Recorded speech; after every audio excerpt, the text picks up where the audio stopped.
Alors aujourd'hui, je m'attelle à une opération qui est importante pour nous parce qu'elle touche le désalinisateur. Et faire de l'eau sur Ikigai, c'est très important.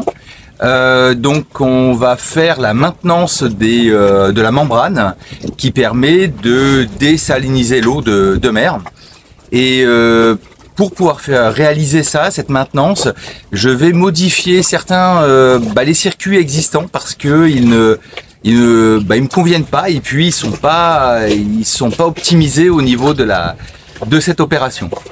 Dans cette vidéo, on va parler de dessal, on va parler du fonctionnement du dessal, on va parler des différents organes également qui le composent, les préfiltres et puis surtout la membrane qui permet de fabriquer de l'eau douce et entretien de cette membrane. Et puis on va voir aussi comment nous avons décidé de modifier les circuits de circulation d'eau et notamment les circuits qui étaient à l'origine ceux prévus pour cette maintenance et qui en fait ne fonctionnaient pas correctement.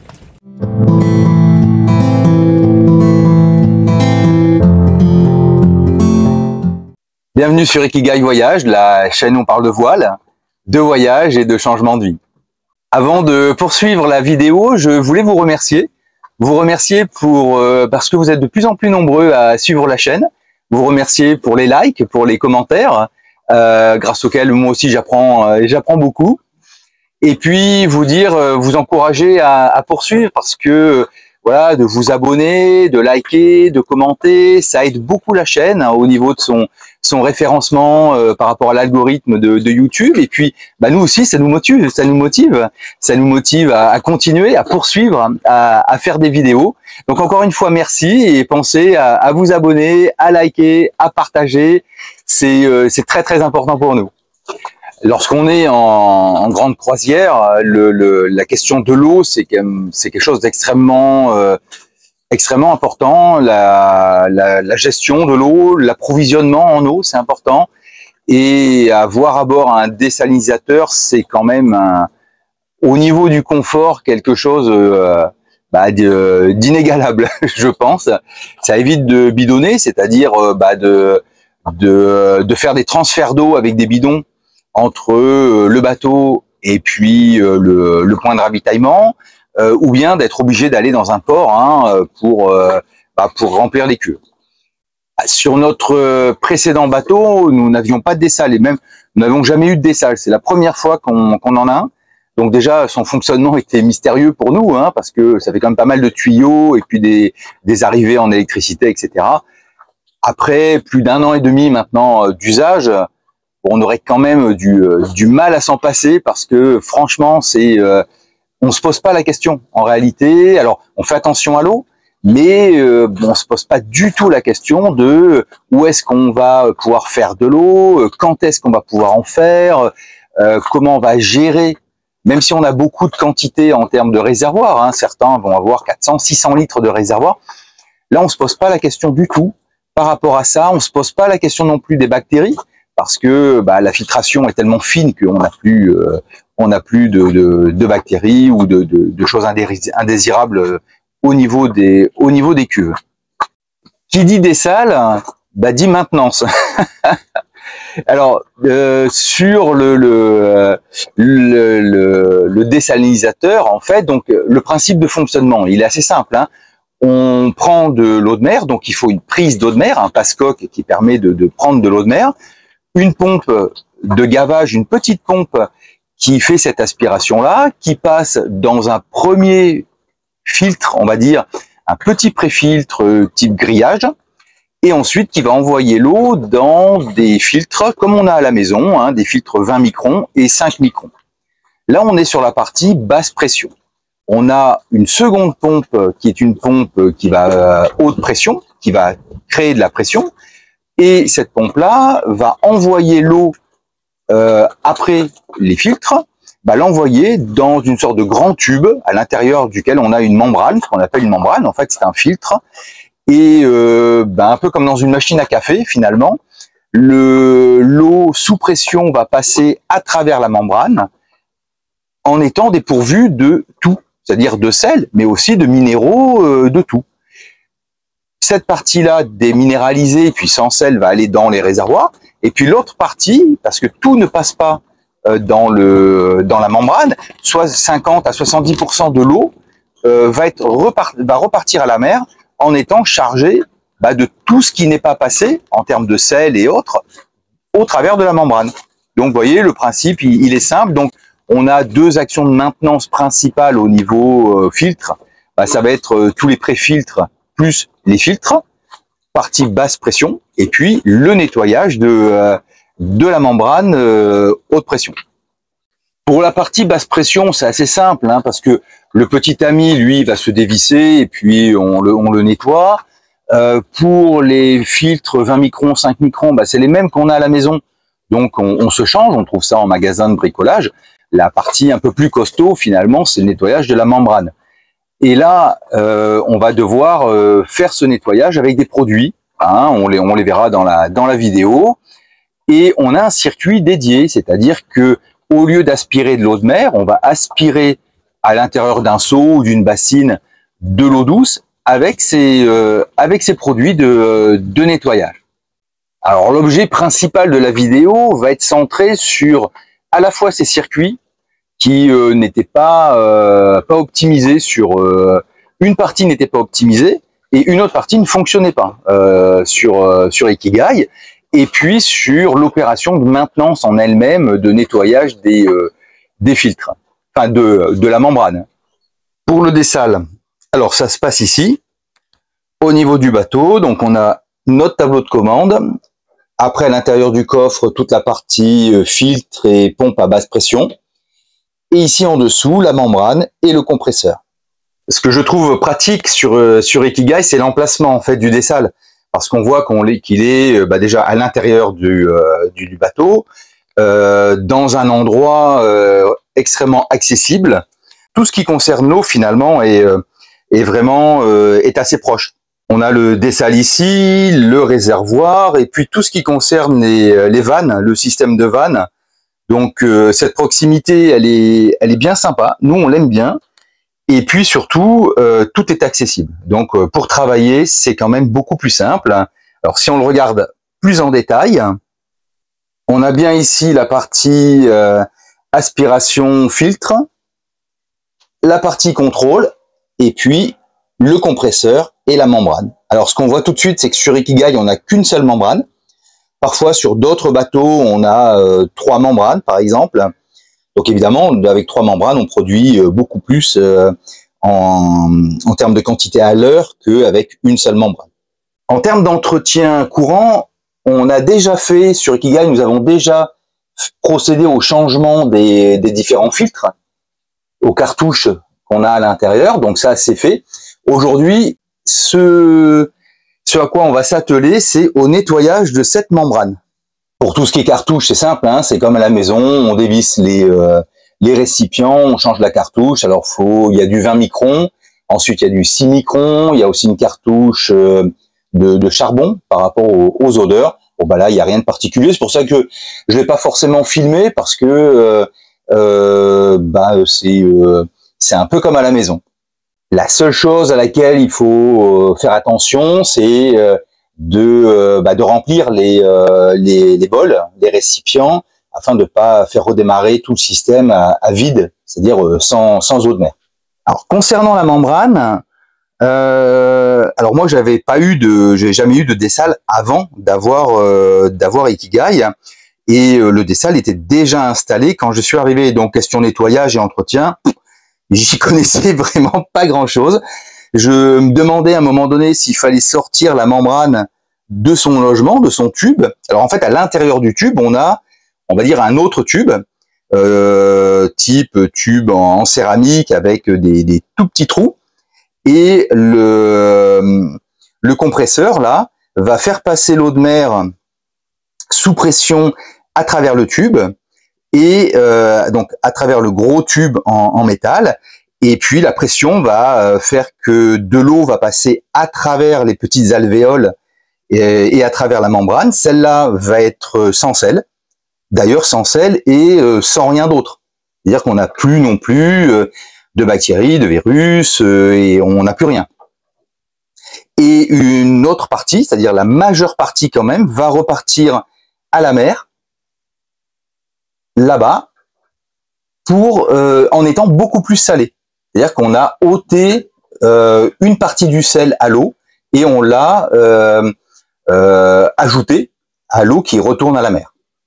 Alors c'est vrai qu'on pourrait se dire c'est pas très cool de renvoyer de l'eau hyper salée dans la mer, mais l'eau qui n'est pas salée, l'eau douce qui est obtenue, elle va dans notre réservoir, ensuite on l'utilise et de toute façon elle repart à la mer. Donc on va pas à notre échelle, on va dire saler plus l'eau de mer. Simplement c'est le rejet est différé, c'est très différent de ce qu'on pourrait avoir en termes de rejet d'eau salée et puis de temporalité aussi. Hein. Le réservoir fait que 200 litres, donc les 200 litres d'eau douce vont rapidement repartir à la mer. C'est pas ce qu'on a dans des usines de désalinisation où là le taux de rejet à la mer est extrêmement important. Peut-être avant de m'embarquer dans le nettoyage de la membrane et l'entretien, je vais faire un petit focus pour les personnes qui n'ont pas forcément de dessal, en termes simplement de fonctionnement. Donc le fonctionnement, il va être relativement simple. On va ouvrir au fond du coffre la vanne eau de mer, donc, et la petite pompe qui est là va aspirer de l'eau de mer, l'envoyer dans nos filtres, et ensuite, bon, on ouvre évidemment aussi la partie haute pression, donc on démarre le compresseur, et l'eau de mer qui est absorbée va passer par le compresseur, être comprimée, être envoyée dans la membrane, et une partie va partir au réservoir, et le surplus, c'est-à-dire plus de la moitié, beaucoup plus de la moitié, va repartir à la mer par ce tuyau-là. Alors ce tuyau-là, il est important, je vous le montre, parce que je vais faire une modification dessus. Le principe du nettoyage de la membrane va être, on va faire entrer dans le système non plus de l'eau de mer, mais de l'eau avec un produit qui va permettre de nettoyer l'extérieur de la membrane, parce que c'est l'extérieur qu'on nettoie. Le produit va passer à l'intérieur du tuyau, va nettoyer la membrane et repartir à la mer. En réalité, on a deux produits, on va dire un produit, on a deux produits de nettoyage, on les verra en détail tout à l'heure. Donc là, je ne veux plus prendre d'eau directement à la mer, ce qui veut dire que j'ai un autre tuyau ici, et lui, je vais le plonger dans un seau avec le produit. Et donc, lorsque le compresseur sera allumé, au lieu d'aspirer de l'eau de mer, il va aspirer ce produit-là, et c'est ce produit-là c'est le produit via le tuyau qui va passer et nettoyer la membrane pour ensuite être évacué par ce tuyau-là directement à la mer. Et ce que je veux faire, c'est couper ce tuyau, lui mettre une vanne 3 voies pour, au lieu de rejeter à la mer, rejeter dans mon seau, ce qui me permettra de ne pas avoir un seul passage de nettoyage, mais de pouvoir faire plusieurs cycles, plusieurs passages de nettoyage. Mais ça, on va le voir tout à l'heure. Alors, on a nos deux produits. Donc ça, c'est un produit, on va dire, alcalin, et l'autre, c'est plutôt un acide. Tous les deux sont voués à nettoyer la membrane. On a le numéro 1, on a le numéro 2, on peut pas se tromper. Et cette bouteille-là correspond à peu près, enfin c'est pas à peu près, hein, ça correspond à 16 litres et demi. Ça veut dire que je vide ce produit dans mon seau, et ensuite l'aspiration va se plonger dans le seau et faire passer au travers de la membrane et rejeter à l'extérieur. Ça veut dire aussi que si je fais uniquement ça, je vais passer les 16 litres, et puis je vais devoir passer au produit numéro 2. Alors la question que je me pose, c'est est-ce que faire simplement passer en une seule fois les 16 litres, c'est suffisant? Ça, pour moi, je pense qu'on peut faire mieux. Et pour ça, je vais devoir, au lieu de rejeter à la mer, faire revenir mon retour dans un seau et faire plusieurs passages comme ça dans la membrane. Et comme je pense que la membrane est quand même relativement sale, hein, parce que depuis le temps qu'on l'utilise, même s'il y a des pré-filtres avant, la membrane demande à être nettoyée. Je vais pas faire passer les 16 litres d'un coup, je vais faire passer 8 litres pour un nettoyage. Et ensuite, je vais refaire passer 8 litres d'un produit plus propre que les premiers 8 litres. Et je vais faire ça pour le produit numéro 1 et pour le produit numéro 2. Alors, pour pouvoir faire ça, je vais devoir modifier ma sortie, mon retour à la mer. Parce que pour l'instant, c'est un tuyau simple qui part à l'extérieur du bateau. Je vais y mettre une 23 voies. Alors, j'ai pas trouvé de 23 voies ici. Et je vais procéder avec du matériel qu'on trouve en jardinerie et 2 petits robinets. Je vais vous montrer ça. Alors, la modification, elle va être assez simple en fait. J'ai ici normalement mon tuyau de retour à la mer. Ce tuyau, je vais le couper et je vais y mettre ce système de vanne. Alors, lui, il va dans la continuité du tuyau. Ici, j'ai ma sortie pour aller dans mon seau pour faire le nettoyage. Et ici, j'ai le retour à la mer. Donc, quand j'ai besoin de nettoyer, je ferme le retour à la mer et j'ouvre lui. Et quand j'ai besoin, quand je suis en fonctionnement normal du dessal, je ferme lui et j'ouvre lui. Voilà. Un petit peu ici de ruban pour l'étanchéité ici. Là, au fond, il y a déjà un joint et puis quelques colliers pour serrer tout ça.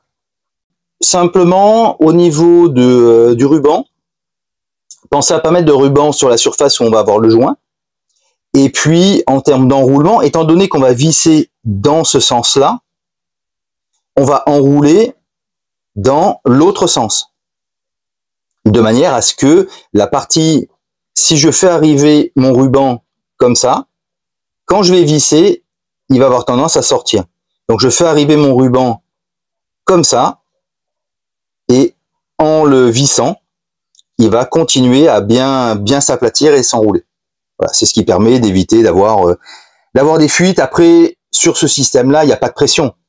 Donc, en termes d'étanchéité, en principe, ça pose pas de problème. J'ai commencé par visser cette partie-là, parce que si je fixe ça au tuyau dans le coffre, après, pour tourner et serrer ça, je vais être embêté, j'ai pas beaucoup de place. Donc, je commence d'abord par celui-là. Vous voyez mon verre d'eau ici, alors sur les conseils d'Hervé, qui est un abonné. Si vous avez suivi un peu les vidéos précédentes où je travaillais sur la cuisine, je parlais de ramollir les tuyaux avec le thermo. Et finalement, lui utilise la technique de l'eau bouillante. Il place l'extrémité du tuyau dans l'eau bouillante qui sort de la bouilloire. Et ben ça marche super bien. Merci Hervé. J'ai mis le tuyau, je sais pas, 10-15 secondes. Et ensuite, il s'est vraiment enfilé tout seul, quasiment sans forcer. Là où je pense que j'aurais quand même galéré, parce qu'on est sur le même type de tuyau, même s'il est moins épais et moins large, mais tissé comme ça à l'intérieur. Et je me serais bien embêté la vie. Et ben Hervé, merci encore pour ton astuce de l'eau bouillante pour ramollir les tuyaux. Un autre point qui peut sembler être du détail, mais dans le côté pratique, vous voyez au niveau du collier, là, j'ai la vis de serrage. Alors, selon la configuration que vous avez dans vos coffres, là, j'ai mis la vis de serrage vers le haut. Et pour le robinet du haut, je la mettrai vers le bas. Parce que par rapport à ma configuration, si je mets la vis de serrage ici ou plus en bas là, et ben je suis plus embêté pour passer mes clés, mes tournevis, etc. Donc ça paye pas de mine, mais ça fait que le passage il est plus ou moins pratique. Après il y a un autre élément aussi, c'est que le dispositif il va être comme ça. J'ai regardé le sens d'enroulement du tuyau parce que moi après je vais mettre ça dans un seau. Et l'enroulement, il est comme ça. J'ai tourné mon tuyau de manière à ce que il aille plonger dans le seau assez facilement. Si je le mets dans l'autre sens, au départ, je l'avais mis dans l'autre sens, mais du coup, ça veut dire qu'il a tendance à sortir du seau quand je vais le mettre dans le seau. Donc ça, c'est pareil. Une fois que c'est installé, c'est compliqué. Enfin, c'est compliqué. Il n'y a rien d'extrêmement compliqué non plus. Mais ça vous facilite la vie lorsque la circulation d'eau commence à se faire et que ça vient faire bouger un peu les tuyaux. Là, je sais qu'il va toujours avoir tendance à aller vers le fond du seau parce qu'il est dans le bon sens en termes d'enroulement. Et cet enroulement-là, je vais pas beaucoup pouvoir le changer. Et d'ailleurs, c'est celui que je vais utiliser quand je vais vouloir aussi resserrer le tuyau pour pas qu'il me prenne trop de place lorsque je serai pas sur une phase de nettoyage. Prévoyez un récipient hein, lorsque vous allez couper votre tuyau parce qu'il reste toujours de l'eau à l'intérieur. Là, j'ai pris le couteau parce que j'ai essayé avec le petit cutter et la lame a pété. En fait, comme il y a tout qui rouille au niveau des outils et que la lame du cutter était quand même assez faible, assez fine, lorsque j'ai appuyé dessus, elle a carrément pété en deux. Donc, j'étais bien content de pas me la prendre dans les yeux. Et bon, j'ai fini au couteau. Ça se coupe bien quand vous avez des couteaux bien aiguisés. Là, je vais procéder de la même manière. Je vais lui mettre mon robinet. Voilà, c'est fait. J'ai placé mon dispositif 3 voies. Donc, auparavant, le tube était d'un seul tenant. Il allait là, il allait ici. Hop. Je l'ai interrompu pour y mettre ce système-là. Alors, une 23 voies, ça aurait été mieux. Hein. J'aurais préféré avoir la même que celle que j'ai ici, là, pour la prise d'eau. Mais ensuite, quand on est en voyage, on fait aussi avec ce qui est disponible au niveau matériel et matériaux. Donc, je suis déjà bien content d'avoir trouvé ça. En usage habituel, j'ouvre là et je ferme ici. Donc, hop là. Alors ça, beaucoup d'entre nous, nous sommes au courant, mais lorsque la vanne, la manette, est perpendiculaire au tuyau, c'est que c'est fermé, ça passe pas. Et lorsqu'elle est dans le sens du tuyau, ça veut dire que l'eau peut circuler. Et là, pour mon nettoyage, je vais fermer cette sortie à la mer et je vais ouvrir celle-ci que je vais ensuite plonger dans mon seau. Ce que je vais faire maintenant, c'est que je vais tester si j'ai pas de fuite sur mon système de robinetterie. Donc, je vais simplement ouvrir ma vanne d'eau de mer. Voilà, là, elle est ouverte, c'est la vanne rouge. Et puis, activer les pompes et voir si j'ai bien ma circulation, aspiration d'eau de mer et rejet directement à la mer sans mettre le système sous pression. C'est nickel, dehors ça coule bien. Ici, il n'y a pas de goutte à goutte, donc je vais pouvoir passer à la phase suivante. Bon, comme dirait l'autre, jusque-là tout va bien. Bon, je suis content déjà parce que j'ai fait la modification que je voulais faire. C'est toujours pareil, alors je sais pas si ça le fait à tout le monde, hein, mais en tout cas moi ça me le fait. Quand j'ai quelque chose qui fonctionne sur le bateau et que je veux l'améliorer et que je sais que je vais couper un tuyau, modifier des circuits, j'ai toujours une sorte d'appréhension de me dire aïe aïe aïe, si ce que tu veux faire ça marche pas, après il va falloir courir racheter des tuyaux parce que ça sera trop court, etc. Donc il y a tout le temps, en tout cas pour moi, cette petite appréhension de me dire est-ce que t'es pas en train de faire une grosse bêtise? T'avais un truc qui marchait, si après ça marche plus, ça sera un peu de ta faute quand même. Donc là, je me réjouis, je suis satisfait, ça fonctionne. Et maintenant, je vais passer à la partie nettoyage à proprement parler. Pour la partie nettoyage, au lieu de prendre de l'eau de mer, on va prendre de l'eau avec un produit. Cette eau avec le produit, on va l'avoir dans un seau ou dans un jerrycan. Donc je me suis posé la question de est-ce que je prends un jerrycan? Est-ce que je le fais avec un seau? Est-ce que et puis quelle taille pour le seau, quelle taille pour le jerrycan? Le seau, on a des seaux de 10 litres, des seaux à œillet, ça c'est obligatoire dans l'armement du bateau. Donc on sait qu'on a au moins un seau. Le produit, il y en a pour 16 litres, donc ça rentre pas, il faut le faire en 2 fois. Le principe, c'est de faire juste un lavage simple. Je prends dans le seau, je rejette à la mer et quand c'est fini, je passe le deuxième produit. Je pourrais le faire avec un jerrycan, mais à faire ça, je préfère avoir un jerrycan dédié. Je vais pas prendre un jerrycan dans lequel je mets du gasoil, des choses comme ça. Et comme nous, on a un dessal, on n'a pas de jerrycan d'eau. Alors, on a des tout petits jerrycans de 5 litres pour les crab bags, mais j'ai pas envie d'utiliser ça. Et puis, c'est trop petit. Et souvent, il faut passer sur du gros jerrycan, ne serait-ce que pour mettre les tuyaux. Et comme moi, je veux faire un système de mer intérieure, donc de recyclage, passer les un tuyau ça passe, mais 2 tuyaux en général ça passe pas, ou alors il faut vraiment être sur des gros jerrycans. Donc jerrycan de 15-16 litres ça va pas, il faut du 25 litres. Et la problématique c'est toujours la même. Il y a ce qu'on aimerait faire, il y a ce qui serait super de faire, et puis il y a ce qu'on peut faire, parce que ce jerrycan il va falloir que je le stocke après sur le bateau, et franchement j'ai pas la place. Donc j'ai oublié l'idée du jerrycan, je suis passé sur un seau. Le seau, est-ce que je prends un seau souple? un seau en dur? On s'en pose des questions. En tout cas, moi, je m'en pose beaucoup. Et le seau souple, l'expérience que j'ai avec les bassines souples, qui sont très très pratiques, on les utilise, on les replie, elles s'écrasent en fait. Bah, le problème, c'est qu'à force de les plier, déplier, bah, elles se coupent. Et au bout de 6, 8 mois, 1 an d'utilisation, il faut la mettre à la poubelle. Alors, je trouve déjà que c'est pas très écologique. Et je trouve aussi que bah, ça fait aussi pas mal d'argent de dépenser. Donc, je suis parti sur un seau dur. Et ma question, c'est à quoi je vais pouvoir utiliser ce seau dur quand je n'aurai pas à nettoyer le dessal, parce que le nettoyage de la membrane, je dis pas que c'est tous les 6 mois, mais c'est une fois par an, une fois tous les 2 ans, en tout cas à chaque fois que vous trouvez que le débit est trop faible. Voilà, si la production devient trop faible, c'est généralement que la membrane est encastrée, donc est encrassée,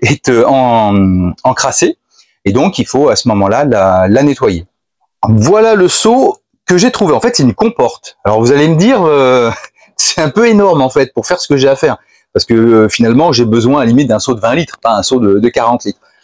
Mais ma réflexion, ça a été, qu'est-ce que je vais en faire de ce seau après? Parce que moi, un seau de 20 litres, pas besoin. Ce que je peux en faire, c'est 2 choses. D'abord, quand je vais vouloir nettoyer ma chaîne, parce que nous, on est sur Ikigai, on n'est jamais au port, donc je vais pas pouvoir la dérouler sur un ponton. Je vais pouvoir la mettre morceau par morceau. Là-dedans, ça fait 40 litres, c'est quand même relativement gros. Première utilisation possible. Deuxième utilisation possible, le diamètre du fond, là, il est un tout petit peu plus grand que le diamètre de ma grosse bouteille de gaz 13 kg. Ce qui veut dire que je vais enfiler, une fois que j'en aurai plus besoin, ma bouteille à l'intérieur. Elle sera totalement protégée elle sera protégée de manière complètement étanche, en fait, de l'eau qu'on peut toujours avoir au fond d'un coffre. Donc là, ça me protège la bouteille de gaz. En même temps, comme elle est enfilée dedans, ça me prend pas un volume pour rien. Et j'ai déjà sa place. Donc j'ai déjà deux utilités complémentaires à celle de la fabrication de cette mer intérieure, en fait, de ce circuit où je vais plonger l'aspiration et je vais plonger de l'autre côté le retour. L'autre point positif, alors je suis pas un gros radin, hein, et je suis pas obsédé par l'argent, mais bon, voyager ça a un coût, et puis il faut aussi reconstituer les caisses de bord. Bon, tout ça ça se gère. Et donc l'avantage de cette comporte, c'est que je l'ai trouvé à 13 € dans un magasin de bricolage. Donc ça, c'est quand même un atout. On voit bien que alors j'ai mis la solution alcaline, hein, et c'est comme un peu du gros sel. Et puis au fur et à mesure, on met la quantité d'eau adéquate. Alors j'ai mis la demi-bouteille et j'ai mis 8 litres d'eau. Ça se dissout, hein, tout simplement. J'ai bien nettoyé la comporte avant de mettre tout ça, parce qu'après ça va partir dans la membrane. Et en touillant, on voit bien qu'on a une solution qui est aqueuse. En fait, on n'est pas sur une solution acide. Et je touille avec la petite passoire, ce qui me permet, quand je vois quelque chose qui peut flotter ou autre, de l'enlever. Je savais que il fallait que je fasse un test avant de faire ma mixture. Je sais pas, j'avais une petite voix qui me disait « Lilian, fais un test, fais un test ». Je l'ai pas écouté, j'aurais dû, parce que au niveau de l'aspiration, ça aspire pas. Je pense que c'est la pompe haute pression qui a pas assez de puissance finalement, et que le circuit est pas adapté. Bon voilà, j'ai fait la préparation pour rien. Et puis surtout, maintenant, je passe à une deuxième phase. Ça va être la modification du système d'aspiration. Et je vais devoir faire une seconde modification parce que lors de la maintenance, au niveau du nettoyage de la membrane, je suis censé aspirer l'eau contenant le produit, donc dans la bassine, par ce tuyau ici. Simplement avec la vanne 3 voies, donc au lieu que ce soit l'eau de mer qui arrive ici, c'est l'eau de là qui est aspirée par là. Le problème, c'est que la pompe haute pression n'a pas la puissance nécessaire pour créer l'aspiration. Alors c'est pour ça aussi qu'au niveau de l'aspiration eau de mer, on a une pompe de gavage là qui, par les petits serpentins, passe par le préfiltre pour ensuite repartir ici sur les filtres. Donc, et là, je vais devoir mettre une vanne 3 voies. Et au lieu d'utiliser ce tuyau-là, faire partir l'aspiration grâce à la pompe de gavage. Au lieu d'avoir prise d'eau de mer, on s'en va dans le pré-filtre par l'aspiration de la pompe et ensuite on va dans les gros filtres. On aura un shunt, c'est-à-dire que mon tuyau d'aspiration qui est là partira avant ou après le pré-filtre, mais en tout cas la pompe de gavage ira aspirer le produit pour ensuite le refaire passer dans le système, et là j'enlèverai au moment de la maintenance les filtres en prenant soin de remplir quand même les vases pour pas aspirer de l'air. Donc j'enlèverai les filtres et je repartirai par le circuit classique. Donc je n'aurai plus besoin de cette vanne 3 voies. Par contre, j'ai besoin d'installer par ici un système de vannes qui me permet de sélectionner soit le fait de passer par la prise d'eau de mer, soit le fait de passer via la bassine. On est sur un système basse pression, hein, donc j'utilise du matériel de jardinage que je trouve en jardinerie. Alors déjà, parce que c'est beaucoup plus léger que les T, les 23 voies, tout ce qu'on va avoir en laiton. Il n'y a pas de pression à l'intérieur. On a déjà des joints de partout. Moi, je rajoute juste une petite sécurité ici en termes d'étanchéité. Et puis surtout, c'est du matériel qu'on arrive à trouver assez facilement. La difficulté qu'on a, c'est de trouver les bons diamètres de sortie pour nos tuyaux. Voilà. Et celui-ci n'est pas le même que celui-là. Bon, allez, je vais monter tout ça et puis après on voit ce que ça donne. Donc le système, hein, il va être comme ça. Donc je vais avoir mon arrivée eau de mer ici, mon départ eau de mer pour le fonctionnement normal du dessal. Ensuite, je coupe la vanne d'eau de mer pour passer en aspiration eau de nettoyage. Et là, j'ai une vanne simple, en fait. C'est pas une vanne 3 voies. Donc, voilà. Maintenant, je vais installer ça et puis je regarderai après. Pour des raisons pratiques, essentiellement, je vais placer le système plutôt par ici. Voilà, c'est-à-dire après la petite pompe. Mais comme le produit que je vais faire rentrer, de toute façon, n'a pas besoin d'être filtré parce que c'est propre, je préfère le mettre au plus près de la pompe. Et puis en même temps, en termes d'accès, etc., pour moi, c'est quand même beaucoup plus simple. Ça y est, j'ai fini ma modif. Donc, j'ai mis ma vanne ici. J'en ai profité pour faire plusieurs choses. Donc, l'aspiration pour le nouveau produit se fera là, ouvert, fermé. C'est une vanne simple. Donc, bien avant la pompe. De ce côté-là, peut pas y avoir d'aspiration parce que la prise d'eau de mer, elle va être fermée. J'ai récupéré le bout de tuyau, celui-là qui était ici. Ici, j'enlèverai la vanne 3 voies pour lui mettre simplement un coude de manière à éviter une ouverture accidentelle. J'en ai profité aussi pour mettre quelques petits rilsans, là, Cerclips, sur les tuyaux pour éviter qu'il y ait des pincements en sortie dus à des coudes un peu trop prononcés. Le tamis ici aussi, je l'ai refixé. Alors bon, j'ai pas tout démonté pour le faire passer dans ces anneaux parce que je voulais qu'il soit un petit peu plus bas en fait, parce que pour moi en termes de manutention c'est plus simple que d'avoir ce truc juste à côté où je me cogne la main. Et ici j'ai mon rejet, alors soit le rejet à la mer, soit le rejet dans le bac de nettoyage. Et ce que je fais aussi, c'est que là j'ai mis proprement, j'ai entouré mes tuyaux et je leur ai mis de ce truc-là, c'est bien parce que finalement c'est un bout de velcro qui s'attache sur lui-même et c'est quand même bien pratique. Là le montage est fini, donc a priori ça devrait marcher. Je vais quand même faire un test avant d'envoyer le produit dans dans les bacs parce que j'ai pas envie de me retrouver comme la dernière fois où je pensais que ça allait marcher et finalement ça n'a pas fonctionné et j'ai dû rajouter cette voie pour utiliser la pompe de gavage. Donc d'abord ça sera un test et puis si le test est concluant, on va passer à la partie nettoyage en elle-même de la membrane. Le système est en route au niveau du nettoyage. Donc j'ai plusieurs phases, une phase alcaline, une phase acide et une phase de rinçage.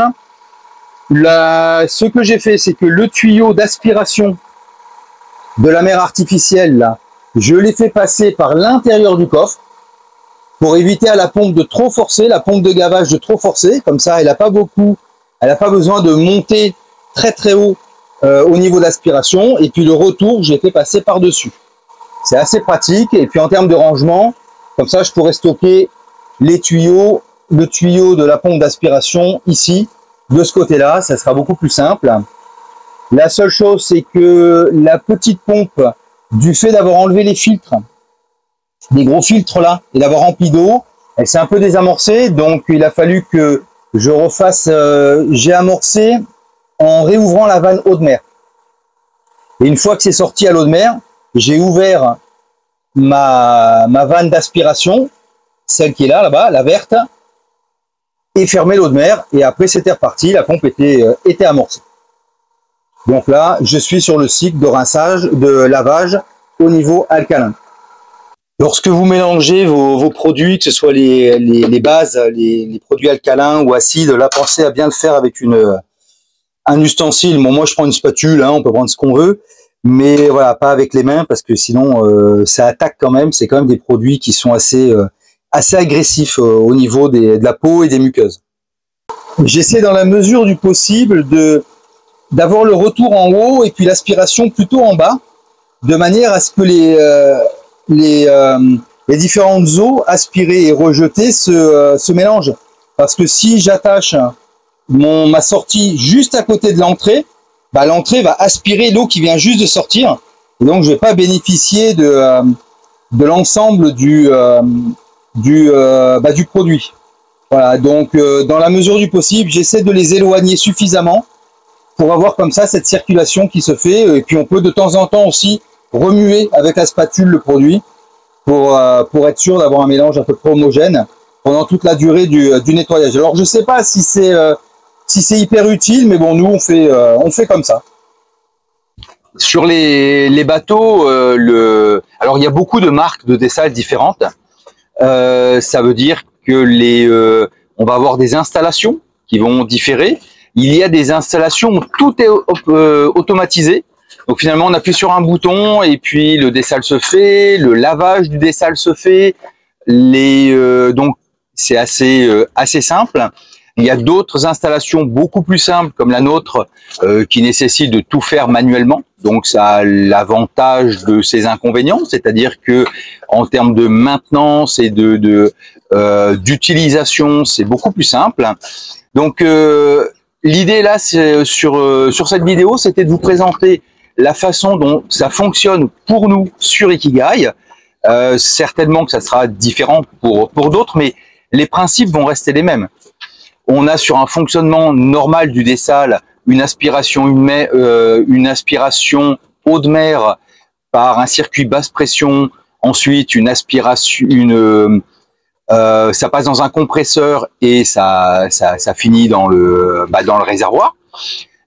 Ne pas oublier de bien rincer l'ensemble du système lorsque vous avez terminé, hein, parce que l'eau va stagner, l'eau de mer va stagner pendant un petit moment.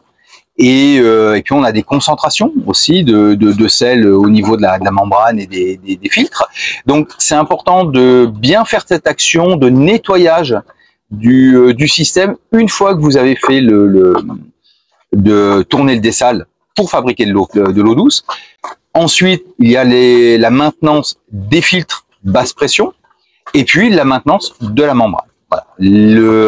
Et dans la maintenance de la membrane, on va faire passer d'abord une solution alcaline pour nettoyer la membrane, ensuite une solution acide pour aussi nettoyer. Moi, entre les deux, je fais un passage avec de l'eau claire pour bien enlever la base et l'acide pour pas que ça se neutralise à un moment donné. Alors ça se neutralise pas sur des grosses quantités, mais bon, je veux quand même profiter à plein des solutions. Et ensuite, on fait un gros rinçage à l'eau claire pour bien enlever toute la partie acide. Alors, sur Ikigai, ce que nous avons fait, c'est un nettoyage de l'extérieur de la membrane. Certains disent que il faut faire passer les produits au travers de la membrane. Moi, je l'ai pas fait. D'abord, je sais même pas si les produits passeraient, étant donné que le niveau de filtration est extrêmement faible. Le sel, les bactéries, tout ça, ça passe pas. Je sais même pas si les produits passeraient. Et s'ils passent, j'ai un peu peur que ça abîme la membrane. Mais je suis pas spécialiste. Alors peut-être que certains ont cette expérience-là, ont cette expertise-là. Donc je vous encourage dans les commentaires, eh bien, à donner ce type d'informations si vous les avez. Nous, on est resté au nettoyage de l'extérieur de la membrane tel que préconisé dans les manuels.